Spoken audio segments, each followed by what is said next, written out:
So welcome to Living Your Best During the Pandemic with advanced metastatic chronic non-curable cancer, supporting the quality of life throughout the cancer journey. Today's topic is Rehabilitation Oncology for you? My name is Nikki, and I'm so pleased that you could join us for tonight's session. We acknowledge that we live, work, and play on traditional territories in Alberta of the many First Nations treaties 6, 7, and 8, Métis and Inuit, whose footsteps have marked these lands for centuries, and the gifts provided by elders and knowledge keepers. Living Your Best is the collaboration with Cancer Care Alberta, Wellspring Calgary, and Wellspring Edmonton. I'd like to begin tonight by introducing our speakers. So Lori Radke is a physiotherapist that has worked in Alberta for more than 30 years. After working with the Palliative Home Care team for 7 years, she was invited to the Tom Baker Cancer Centre to start the Rehabilitation Oncology program in 2009 and became a certified lymphedema therapist. Lori is now the clinical practice lead provincially for the Cancer Care Alberta Rehab teams. Kelsey Kenway is an occupational therapist who has been working with individuals with cancer at the Central Alberta Cancer Centre for 7 years. Her goal is to work with clients to manage symptoms, improve function, physical and mental health, as well as overall quality of life. So join me in welcoming Lori and Kelsey. Thank you for being here. And Lori, wow, I'm going to pass it off to you. Thanks, Nikki. Thanks, Will, for inviting us. I just wanted to start off by wishing everyone a very happy St. Patrick's Day, and I hope you are enjoying the sunshine wherever you are today. It's very sunny in Calgary, where we are, and well, cheers. Just water, I assure you, but so hope there's a little bit of Irish in all of us to celebrate today. All right. My name is Kelsey. I'm not as festive today as Lori is, but I appreciate the smiles before we get into this. What we're going to do is we're going to share a presentation for you guys on what rehab can do, different types of symptoms we can manage, how to find us, and hopefully give you a little bit of information that opens up some options for people. So I'm just going to work on sharing my screen. Bear with me because we're all still trying to get through all of the virtual reality of things here. So I'll start the presentation. There we go. All right, so I'm just going to let Lori request access before we get into it.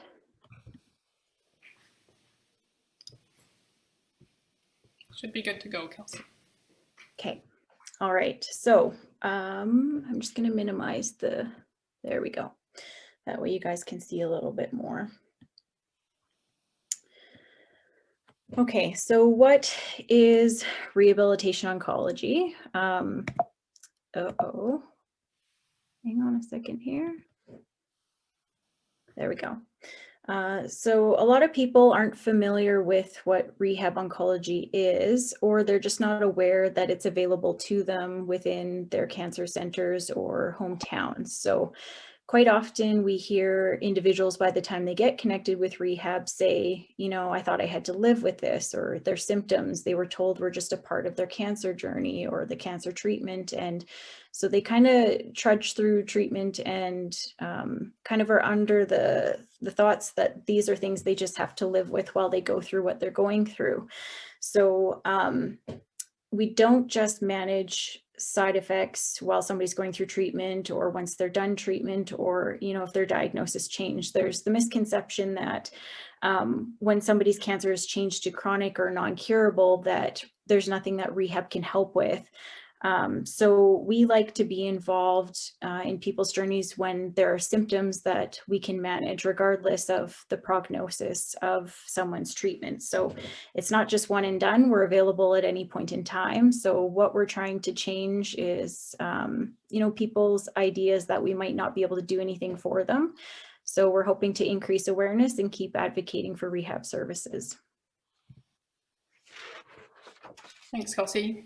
So to start out with the presentation, we wanted to just share a story about one of our patients that was involved with our clinic here in Calgary, and also saw Kelsey virtually. And her name's Bev. She was part of our clinic for about 5.5 years, and kind of epitomized sort of the importance and value of rehab through her time with us.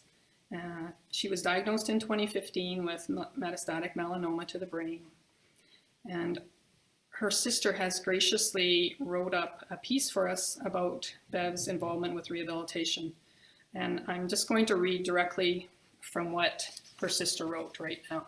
And we've just put a few quotes on the screen for you to follow. So, the highlight of Bev's day while recovering from surgery after diagnosis of metastatic cancer was going down to rehab physiotherapy. The reason that she viewed physiotherapy as a way to get back to her life. And she was willing to work hard to get there. She was always angling to continue to work out in the physio gym, even when her appointment was over. The guidance of rehab oncology and that motivation is the secret to her success in getting as much as possible out of her new normal for more than 5 years. The emperor of all diseases took a lot away from her. For a while she was in a wheelchair, and that is when rehab oncology came roaring back into her life to help her get out of the wheelchair and onto a walker. Sitting constantly causes muscle atrophy, but the value of what rehab oncology does is in providing tools for maintaining daily activities. When physiotherapists wanted 10 sit-to-stands, Bev would perform 20. No, says the physio, fewer, but slower to really work the right muscles to build strength and muscle memory in order to get you back to normal day-to-day activities.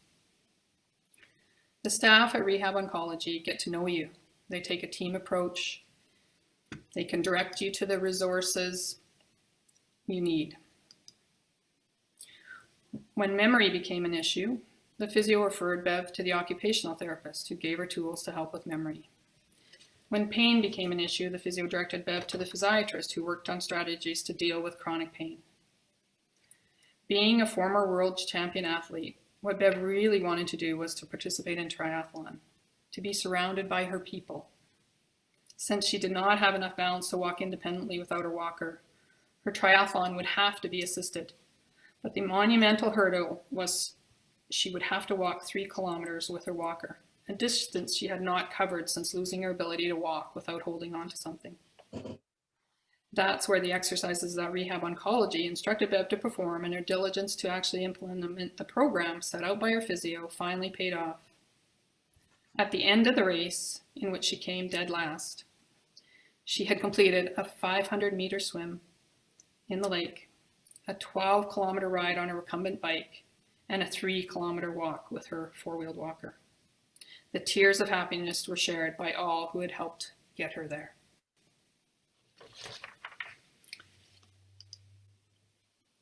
So we're going to share, that's part of her story, and at the end of the presentation we do have a video to share as well from Bev and her sister Jan.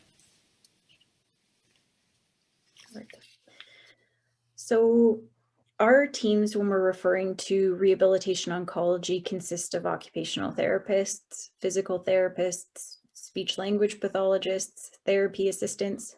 Ooh. Sorry, that was probably me, Kelsey. That's okay. I'll get back to the slide there. Sorry about the, there we go. Okay. So we do have multidisciplinary teams. Physiatry is one that's only available in Calgary currently, but they do consults for other sites. So occupational therapists can help with activities of daily living, thinking, memory. Physical therapy might look more at physical symptoms, pain, strength. Speech language pathology looks at speech and swallowing issues, while our therapy assistants work tirelessly to carry out treatment plans and other things that we've delegated to them.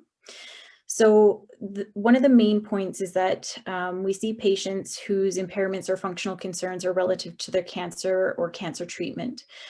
So we do have to limit our service to those impairments caused by cancer versus something, that occurs outside of their diagnosis. So for example, if somebody was in a motor vehicle accident and they had, a fractured hip or something along those lines that needed rehab, we would not see those individuals. So our referrals usually come internally from physicians that inform us what the impairments are that somebody is talking about. So there's forms that you typically fill out with every visit, or kind of throughout, where they're following you and kind of flagging symptoms and identifying who might be involved in your care or who would be able to help with that.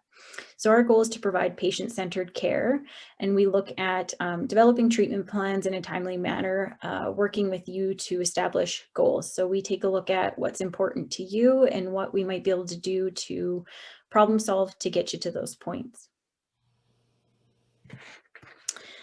So on this map here, I'm sure on most of your screens it's relatively tiny, but that's okay. We circled kind of the 4 sites where specialized services are offered. So in the north, we have the Cross Cancer Institute located in Edmonton. And then the Central Alberta Cancer Centre is in Red Deer, but is also considered north. They're developing a possible rehab program for Grande Prairie, but it's yet to come. And in the south, we have the Tom Baker Cancer Centre, Holy Cross site, and then the Jack Addy in Lethbridge. So those are where the specialized teams are specifically located, but you might be saying, well, what's available to us in our communities? What we tend to do is coordinate our appointments with other specialist appointments you may have at your designated cancer center. We do virtual appointments similar to what we're doing right now in terms of the Zoom format. And then we also try and collaborate with other community health centers, home care, or places closer to home. So what we can do is provide consultation or joint assessments by Zoom with other therapists that are closer to home and try and support whatever the need is that somebody has identified. So what can we help you with? We're going to talk about just physical symptoms first that we commonly see in our department that are a result of your cancer treatments. So radiation fibrosis and scar mobility, this could be related to surgery, but often the main culprit is the radiation treatments that cause a lot of scarring, they cause a loss of elasticity in the tissues, and then these can lead to changes in your range of motion and your function around your joints, or they can also lead to a little bit of swelling or lymphedema in those areas. Swelling and lymphedema, this is a very common side effect of cancer and cancer treatments that affect the lymph system. So this is one of the, you probably see about 35% of our referrals are from lymphedema. And often this can be a chronic condition, so we would see people from time of diagnosis and then helping to manage that through the different time frames, and through sometimes cellulitis can be an issue, and we would see them for some active treatment, but we're always trying to help people to figure out how to manage these issues on their own as well. Head and neck cancers, we see a lot of side effects from those treatments because the radiation is so extensive, so it can affect their head, or their jaw and their neck range of motion, their shoulder. There's a nerve in the head and neck area that can be damaged with surgery. And then of course swallowing and speech concerns can happen.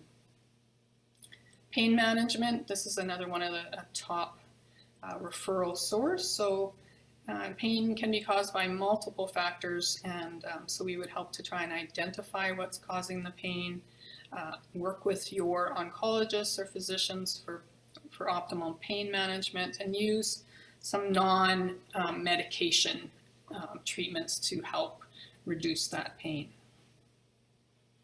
Mobility, balance, and falls risk. I'm going to talk a little bit about that and how that affected Bev, but that's another big concern for people. And safety is always one of the things we're dealing with foremost, and avoiding those falls and other injuries.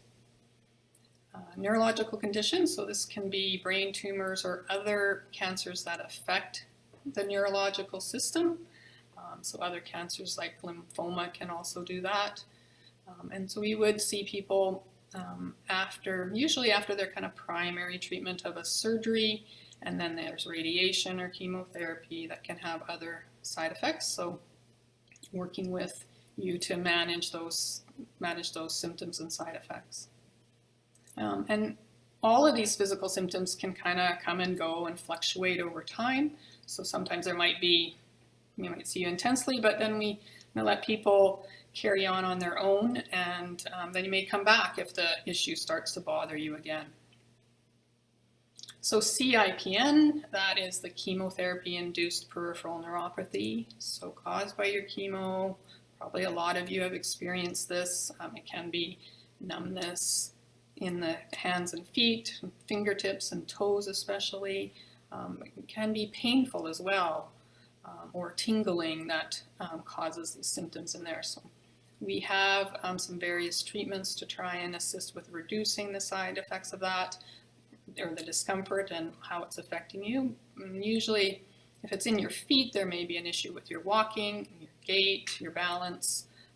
So we don't unfortunately have a cure. I think Kelsey and I both would like to find out what the cure would be for CIPN. Often it needs some time for your body to help heal from those treatments, but we really are trying to minimize the impact on your function from that neuropathy. And bone metastases, so later stages of cancer, there can be some metastases to the bone, and so we work with the radiation oncologists and possibly surgeons in that if their surgery is an option, but assessing and helping you to know what you can do if you are diagnosed with bone mets, like what's safe to do, what's recommended to help you increase your function and reduce your pain, and of course avoid a fracture. Weakness and deconditioning, of course, and fatigue is the number one side effect complaint of cancer patients, and so this is something that also helping people to know what can I do, but also understanding that fatigue sometimes isn't really helped a lot with rest. Like when I get tired of something and I have a nap, I'm going to wake up and feel better. But cancer-related fatigue, you don't really feel better after you've had a nap, but you might feel a lot better if you do a little bit of activity. So movement and some exercise can make you feel a lot better. And then changes in activities of daily living. So all of these things that are affecting you, we're going to work with you to identify what your goals are to be able to do the things you want to do in your day and improve your quality of life, hopefully. All of our members of our team, as Kelsey talked about, are involved with managing these physical symptoms. So you may see the physio, the OT, speech therapy, and the physiatrist, we may set up a program for the therapy assistant to go through with you. Okay. Kelsey, do you have anything to add on that slide? No, I think that covers it well. These are really common, and like Lori said, it's usually a multidisciplinary team approach to managing these concerns. So if you're not sure, who you should be seeing, we typically do triage when referrals come in to figure out how we can best meet your needs in terms of addressing the physical symptoms. Yeah, just to echo that, what Kelsey said at the beginning too, that some of these things can be there a very long time, but we can still have an impact on minimizing them, maybe not resolving them completely, but minimizing their impact on you and your day-to-day life.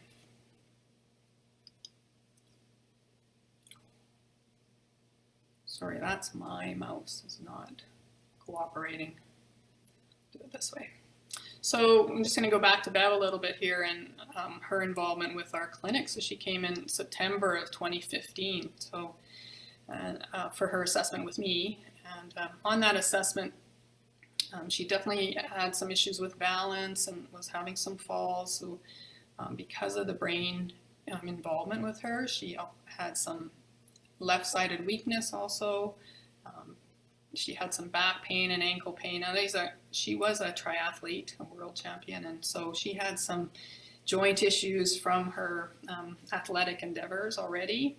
And but upon talking to her, goals were at that point to be able to walk to the mailbox and avoid falling down. She lived outside of Calgary. And the other goal was that she wanted to be able to ride a bike again when she went to Hawaii in November of that year. So we set up a program and included those items there, and she started working on that and went away. She went away every winter to somewhere warm.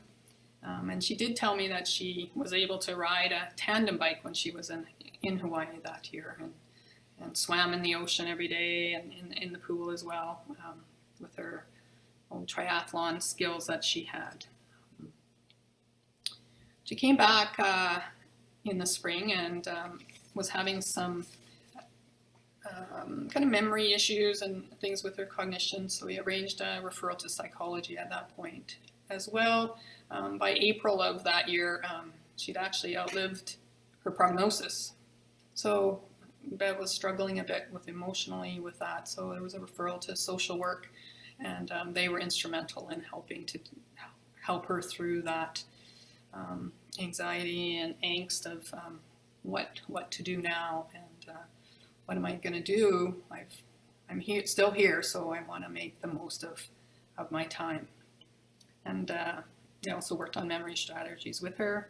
And then in June, we referred her also on to OT for her coordination and strength in her hand and left arm.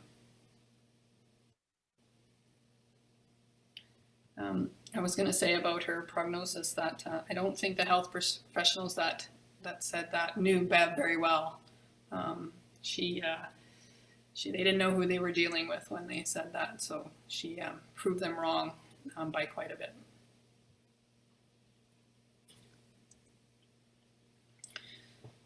So just the other thing about lymphedema, this is sort of my pet peeve and my mantra that I've had for quite a few years, because when we started the clinic in Calgary, we took over from a private lymphedema clinic that was here and was seeing just lymphedema patients. So our primary focus at that time was lymphedema, and as I said, it still continues to be a big part of our caseload. But so over the years, we've had to continue to reiterate to everyone that we are just more than lymphedema. Rehab is more, and all of the things that we mentioned so far, we can assist people with. The study I have up there is about one that was done in Australia, and they looked at people that were 6 years out from their diagnosis and treatment, and they still had an upper extremity, upper arm, hand, shoulder, something in their arm that was bothering them at six years. And that more than 50% of them, and those symptoms could be helped by rehab. So again, we're going to keep repeating that we'd like to have people, asking for assistance with these things that are still affecting them.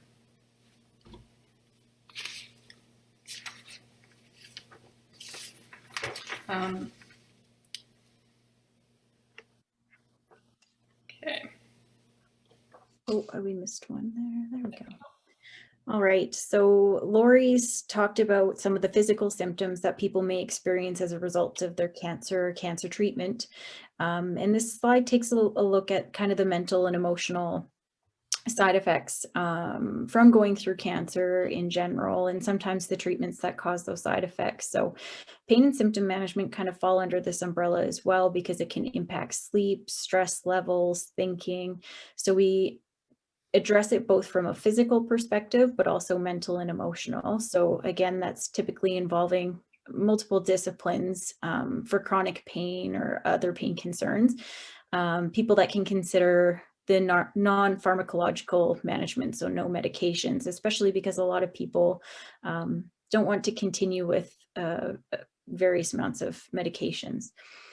Changes to thinking, memory, and attention. So commonly, people will talk about, forgetting people's names or trying to find their words or walking into a room and forgetting what they went in there for. These are all very common, both from cancer itself and treatment. So some people will call it chemo fog or chemo brain, and that can occur as people go throughout treatment, but radiation is also known to cause changes to thinking, memory, and attention as well. So there are definitely opportunities in terms of assessment if that's needed, but most of the time we're looking at compensatory strategies or ways to try and make it easier for people to manage day-to-day, organize what they're doing. Stress management is another. So it's, from diagnosis to throughout treatment, there's lots of stress relative to, family, finances, treatment itself. So we take a look at coping strategies, way to manage stress, relaxation techniques that can help, because all of these symptoms from the mental and emotional perspective are kind of intertwined. So, sleep can impact stress and thinking and memory. Stress can impact thinking and memory and sleep. So it's kind of cyclical in terms of how all these symptoms play together. Fatigue management, I know Lori had mentioned it before, and the cancer-related fatigue is very different from regular fatigue. It responds well to activity and exercise. And I mean, it doesn't mean running marathons, which I think Bev probably felt maybe it was, and would set those goals to do so, but just simple movements around the home and day-to-day activities that up and moving can help with improving fatigue. So we take a lot of in-depth look at your activities day-to-day, nutrition, hydration, if you are getting rest, because maybe you're doing too much activity all at once. And really what you need to do is take a look at incorporating more rest breaks. A lot of people are go, go, go, and it's hard to slow down and give yourself that permission to take a step back and, try and take those rest breaks and then get back to activity. Sleep hygiene can be affected. So that could be medication related. It could be pain that's keeping you awake, stress or thoughts or worry. So we can take a look at different things and try and help with managing some of the things that are impacting sleep. And then sexual health concerns are another one that we can take a look at, because cancer itself can cause changes both for males and females, but so can treatment. So radiation and chemo both have various side effects for males and females, and it's a basic human function and something that it can be really important to certain people. So regardless of, cancer diagnosis, age, you name it, this is something that we can address for all populations. So for the mental and emotional side of things, because we're talking about rehab oncology, I don't want to forget our counterparts in the psychosocial department, but social work and psychology are kind of their own area, I guess, in oncology, but we commonly work together with them in terms of symptom management. And if something falls outside of our scope of practice, then we're referring them and can do that for individuals who are maybe seeing rehab for some of these concerns. Okay, and going back to Bev again, just showing her time frame of her involvement with us, and I broke it up into the years because it was such a long involvement. But in 2017, she was was being seen by home care OT now, and she did need to have a wheelchair and some home equipment to make her safe in her home environment, but she was able to stay there. And we worked a lot on transfer practice, and balance was always an ongoing concern for her. So, but it fluctuated, so we needed to look at different ways of her transfers. She did get another walker, two-wheeled walker in our house, and we referred her on to speech language at that point because she was having a few swallowing concerns at that time. In 2017, she did develop some hydrocephalus, so needed a shunt inserted, and so that just affected her balance more. And it's a device to drain the fluid and pressure, but it varied too, where it needed some attention now and then. And we could often tell once her balance was getting off or too much, we had to be sending her back for that. She went on self-managed care through home care and was able to stay in her home and had caregivers that came in every day. But she was home on her own in the evenings and overnight, and she was moving around with her wheelchair, sitting in it, self-propelling with her feet, and we were seeing her for her balance again and some hip pain that she developed, so helping with that pain. So over the next 5 months, and then it was, I think, about August or September, I heard about the mini triathlon that she had decided she was going to start training for, and that was to happen in Wausau Lake in BC. So that training started for that, and Bev was determined to make that happen. And she had the recumbent bike, and she was going to use the four-wheeled walker for the walk portion. So the race happened in June of 2018 in Wausau, and we did see her through the spring there a little more frequently again in preparation and to help her meet this goal of participating and completing the mini triathlon. And that's what she did. It was so amazing, and look forward to sharing the video with you at the end that talks about that. She continued to be a person that focused on movement, and because of her athletic history and career, she's very motivated to keep exercising to keep healthy. We did have, her and I, many discussions about safety at times, because she did take risks, and we often have to accept that people will live at risk a bit. And I remember one discussion we had several times was about her bed, because it was quite high, and she's a very small person, so she had to have a stool to get up onto the bed. And I was just having quite a bit of worry about this step and how risky that was for Bev, but there was no way. She had lots of suggestions to try to fix that issue, but she wasn't going to change it. She was determined to keep challenging that. And one of the other things that she came up over these times was she had to be on steroids, which did affect her weight quite a bit. And that is something that we do happen as cancer advances, and steroids not only gain weight, but it changes how your whole body is, and the muscle and isn't there. So she was very motivated to try and change that back. And the other thing that those steroids were doing were making her core and her trunk quite weak. So that was the other thing our exercise programs were working on.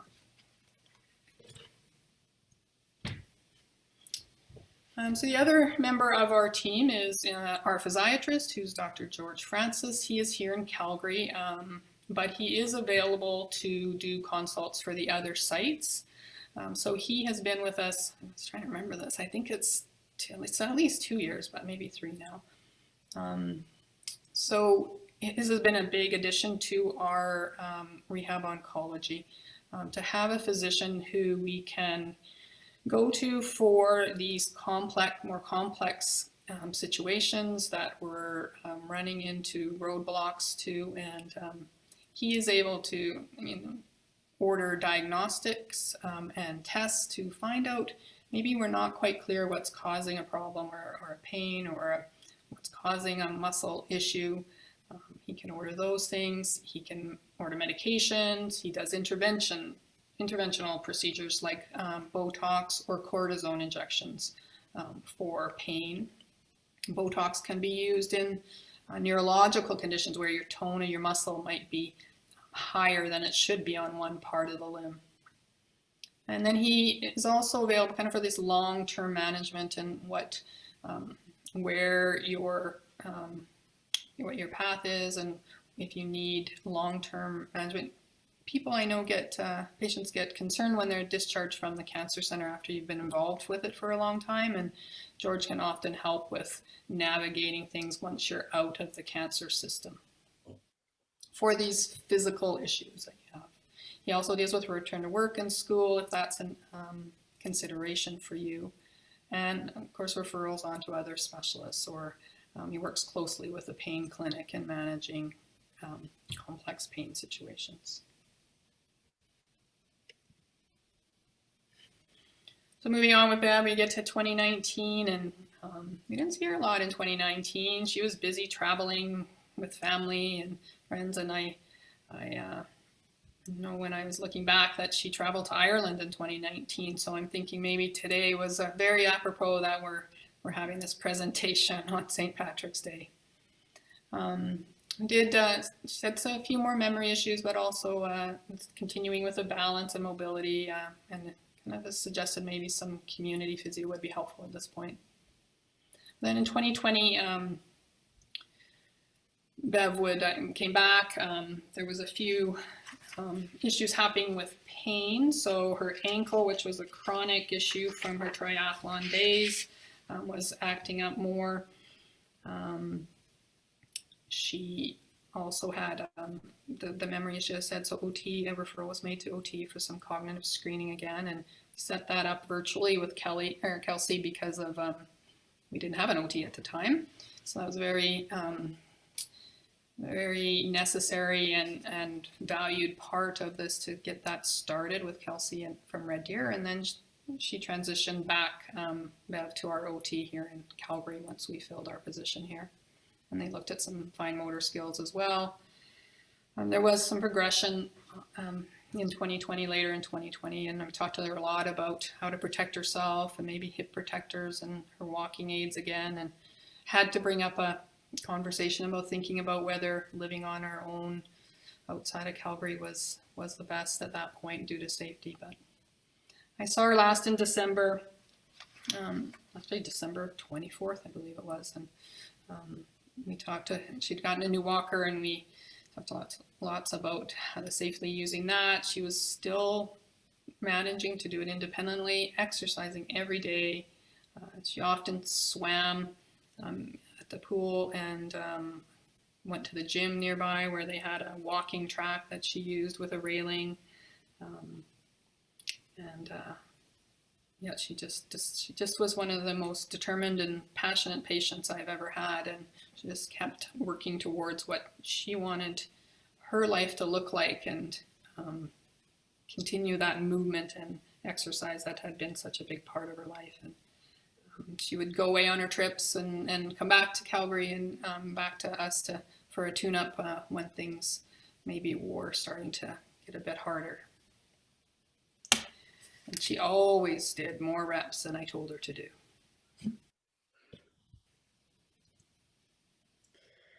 All right. So, I mean, we've offered a lot of details in terms of what we can manage, what we can help with, what that looks like for an individual. So when we're talking about our assessment and treatment, that can occur in multiple ways. So we do one-on-one in-person visits. So, with whatever therapist is best to suit your needs at that point in time, or whichever one is addressing specific symptoms, we'll do that one-on-one. There are group options. Right now, COVID's changed a lot of kind of the group classes that are offered. A lot of them have moved to online pre-recorded sessions or virtual formats such as Zoom. And virtual care is not just Zoom or this video face-to-face. It can be phone conversations too. We realize, people living in rural, remote areas might not have the best internet. Some people aren't tech savvy, including myself. This has been a huge learning curve. But virtual care can be phone conversations too, which I was fortunate to have with Bev and also her sister in terms of what can we do to be that crutch while a position is being filled, because things change, people move on to different positions, and because we do have these multidisciplinary teams, we can help out and provide services even from a distance. So sometimes it's just starting that connection with people to make sure they're aware that these referrals are in place, and we'll collaborate with whichever disciplines or settings, whether that's home care, inpatient settings, outpatients. We'll do what we can to support the needs and offer our advice and recommendations. Within the staff that we have in all 4 of those locations that we mentioned before, so Edmonton, Calgary, Red Deer, and Lethbridge, most staff are certified lymphedema therapists. So they're trained to provide complete decongestive therapy, which includes bandaging, so compression bandaging, manual lymph drainage, and education on exercises that they can do. As Lori mentioned before, we're not just a lymphedema clinic or lymphedema therapist. That's just one avenue of something that we can address. So other modalities that we take a look at are functional electrical stimulation, ultrasound, taping, TENS. All of these look at your symptoms. So some of them address peripheral neuropathy, some of them address pain, some of them address weakness. So we have tools in our toolkit to be able to help meet those goals. We do have people who are AADL authorized, so a program called Alberta Aids to Daily Living that looks at equipment, so wheelchairs, walkers, bath chairs, wall grab bars, and then also for compression garments. So we can authorize some of these things. Sometimes we'll connect with home care to make sure they're doing kind of an assessment of your environment to make sure what's recommended is appropriate. But for the compression garments, we're kind of the place to go to have the complete assessment and make sure what's being authorized is appropriate. And then I would say we're navigators. You might start with us for some of your concerns that people identify as rehab, but we might end up connecting you with other supports either in the community or internally, so social work, dietitian, depending on what you're telling us. So we quite often get a referral and it'll be for fatigue. And when we first chat with somebody, we say, you know, this is the reason that you were referred, but do you have other concerns or side effects from your cancer treatment that you would like addressed? And this usually opens up a whole new ball game in terms of what we're looking at, because quite often some of these concerns go unaddressed because the priority may be the cancer treatment at the time. It might be, you know, visiting with family or doing different things. But when people are ready to have their concerns addressed or they finally connected with the right people, we help with creating that care team that will stand behind you and try and manage your symptoms.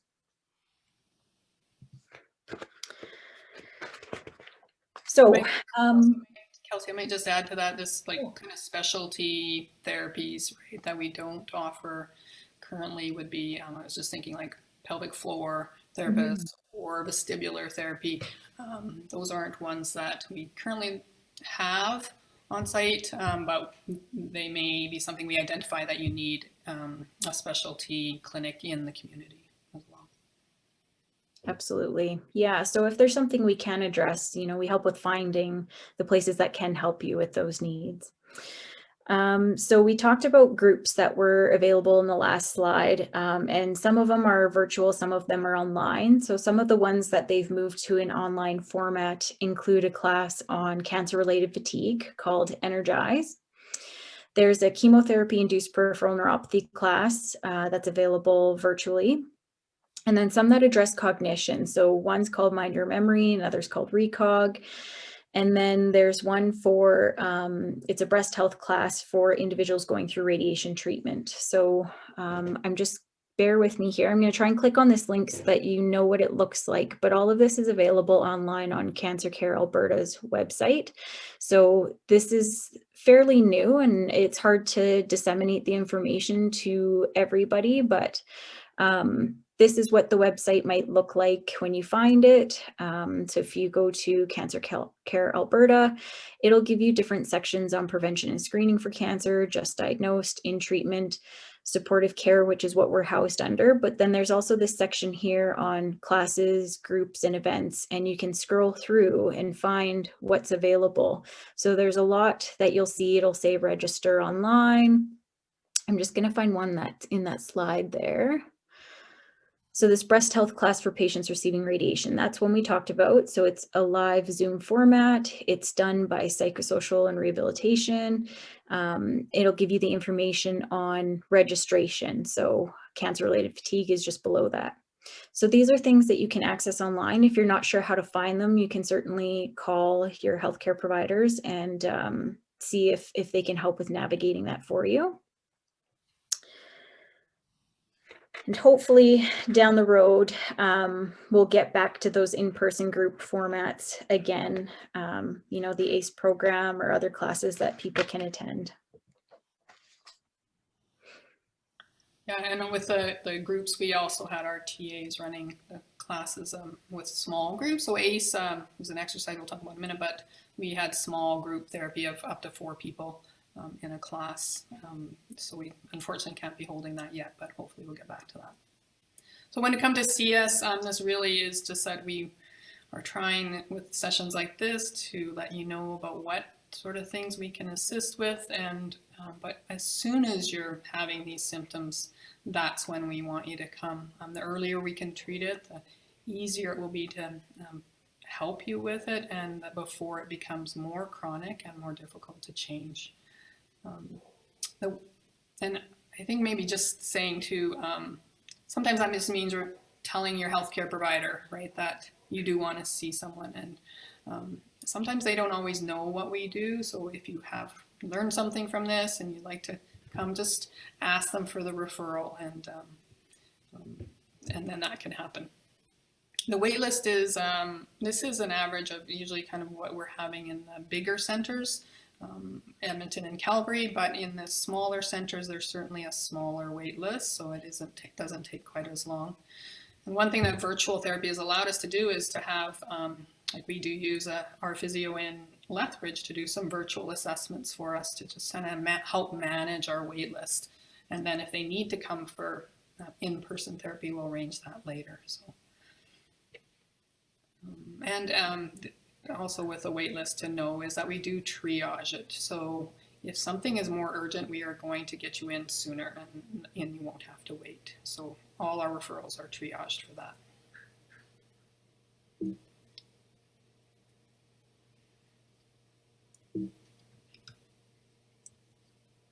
So the referral process is from the Alberta Referral Directory.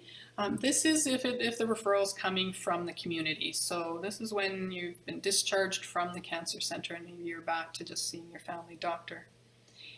And then they would complete this form and fax it to us. It can be the oncologist or surgeon, a nurse practitioner, and in the smaller centers, I know they do take them from other healthcare professionals or self-referral. This Alberta Referral Directory is available online for anyone to look at, and it's going to repeat sort of what we've been presenting about what things we can assist with. If you are part of the cancer center still, there is an internal referral system that happens, which if you've been there, you know, the putting patients first forms that you fill out and all the time, and from that the referrals come to us internally. So there's no paperwork that has to happen. The other thing that, just to mention, is that once you're referred to us, that referral is good for 2 years after your last visit with us, so you don't need to have another referral in that time frame. So you can just book an appointment for a follow-up if something changes and you need further active kind of treatment or a reassessment done. All right, so what an individual treatment session might look like, it varies. So it depends on the needs, what the concerns are that we're addressing, but generally sessions are about half an hour to an hour long. The frequency that you see us will vary depending on those needs or goals that we're looking at. We typically look at a guideline of 10 treatment visits, but again, that may vary. It might be less, it might be substantially more depending on what the needs are. So we will discuss what we expect in terms of how long your sessions are, what the frequency would be to help address your needs and goals. Because we are covered under Alberta Health Services, there's no charge for services. So sometimes we get people that come in and we talk about the frequency of visits, and they ask us how much it costs per visit. It doesn't cost the patient anything. So it's just one of those things that's covered under Alberta Health Services.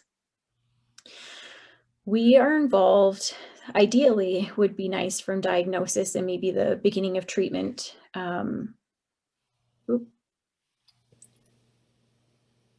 That's right. Can continue from beginning of treatment, diagnosis to palliative or end of life. It doesn't have to be, you know, during your cancer treatment. Again, we talked about that misconception that once it becomes non-curable or palliative, that we can't do anything. We are focused on symptom management regardless of the prognosis. Nobody should have to live with their symptoms. So we look at trying to manage them the best that we can. We might not see resolution, but again, our focus is to allow you to engage in the activities that you enjoy and make sure symptoms are managed the best they can be.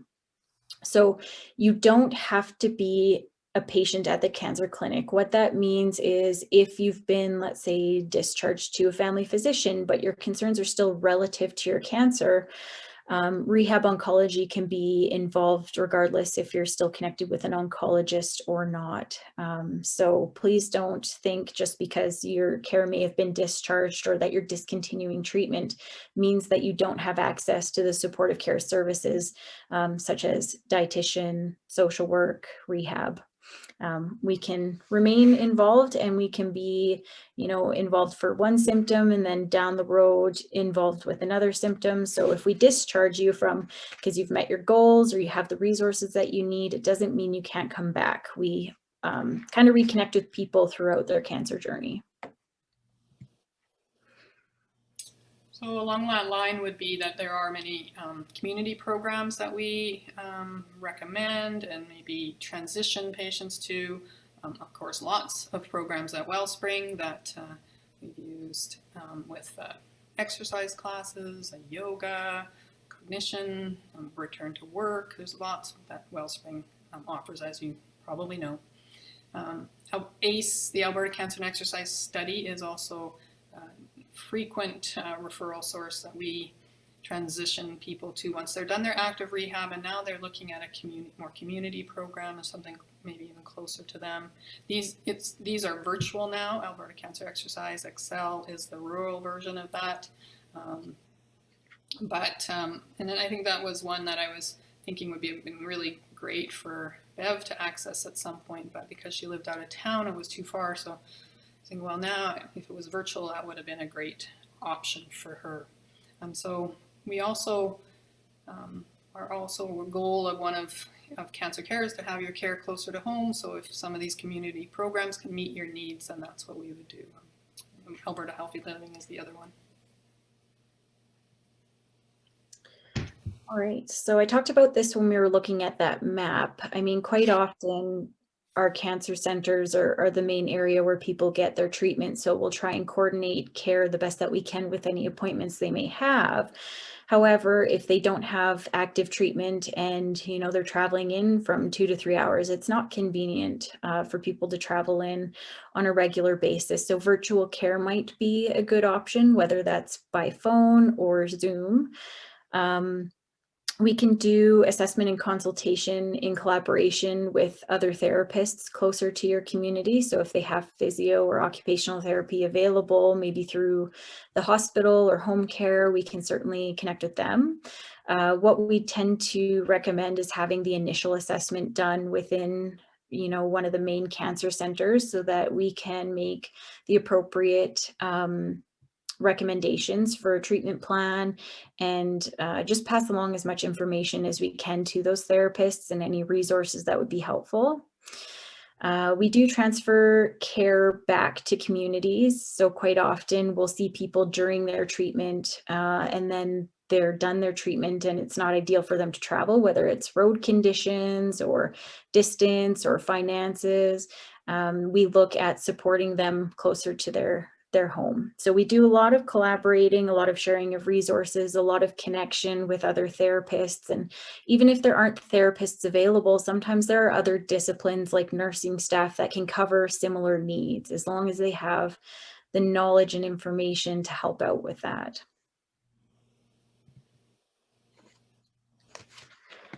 Okay, so we're going to finish off with a video that Bev's sister Jan shared with us that will introduce you a bit more to who Bev was, and we hope you enjoy it.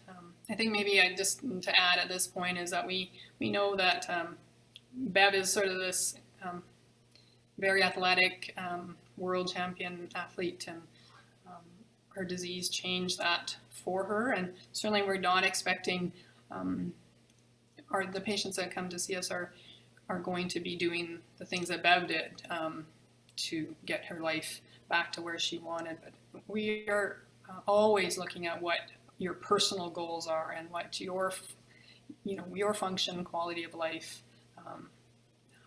what you need to work on or want to work on. And those are all personal goals that you choose. And and then we are making the plan based on that. So, just a preface to that. All right, and we'll get this Chelsea will start it. going here.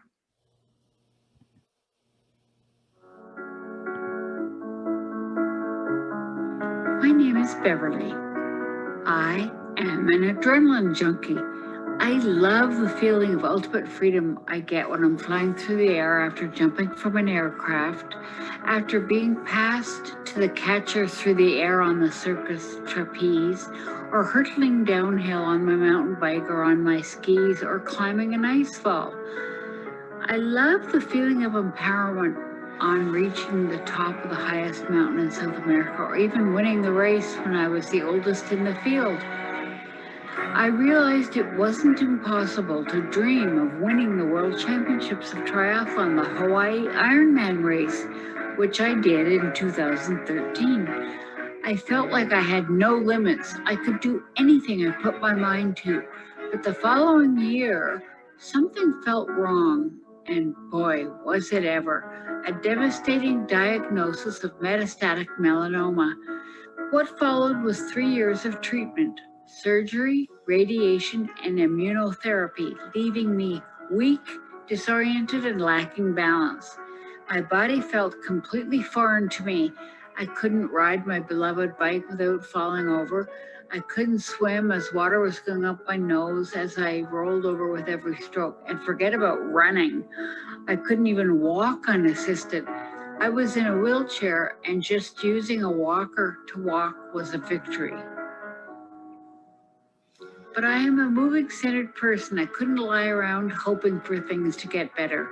So I started training, slowly waking up my body that had been asleep for 3 years. I got back in the pool and used nose plugs to keep the water from going up my nose when I rolled too far. I bought a recumbent bike to cycle and used my walker to walk, all with the objective of entering another triathlon. But how would I go from the swim to the bike, from the bike to the walk, with my total lack of balance? I signed up for a super sprint in BC, the shortest possible distance, with no idea of how I was going to do it. Then an angel appeared from the triathlon community. A fellow triathlete offered to help me in the race by piggybacking me out of the water to the transition area for the bike, and then bike alongside me to keep me safe. I was thrilled. Because she was a triathlete, she knew what I needed. In the middle of the race, she taped my ankle so I could walk the 3 kilometers, which I had never managed until the day of the race. The race was really hard, a new sensation for me, but I finished my first triathlon since I was diagnosed with cancer. And although I was dead last and not used to people zinging by me on the bike, that was not the most important thing about the race. I did the work to cross the finish line, and I achieved a personal best for the walk. Best of all, I was back with my triathlon community. Cancer tore me apart, but triathlon is sewing me back together. I might not be the Hawaii Ironman champion this year, but who knows? It's not over yet.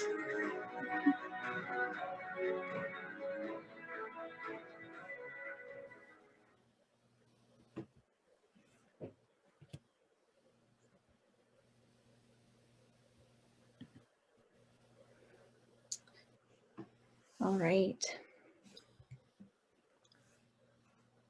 So we miss Bev, but we want to really give a heartfelt thank you to Jan, her sister, for sharing and writing the story at the beginning, the introduction, and sharing the video of Bev's exploits back into the triathlon world. We hope you enjoyed it. We also hope that the presentation today, that you'll be able to answer the question that we had at the beginning. So, is rehab oncology for you? And maybe you can say now, maybe yes, maybe not right now, maybe one day in the future or at different times through the journey that you're on. But we are here, and as Kelsey said, and we're here to help with the symptoms and that come along and may come and go over that time frame. So please ask for a referral to Rehab Oncology if you think you need us. Yes, and I'd just like to reiterate, I mean, triathlons were very important to Bev, and so we try and understand what's important to each individual. That could be cooking, that could be fishing, that could be anything you want to be doing but are having difficulty with because of your symptoms. So we do those one-on-one sessions to get to know you, to understand you, and how we can work together for you to be able to achieve your goals.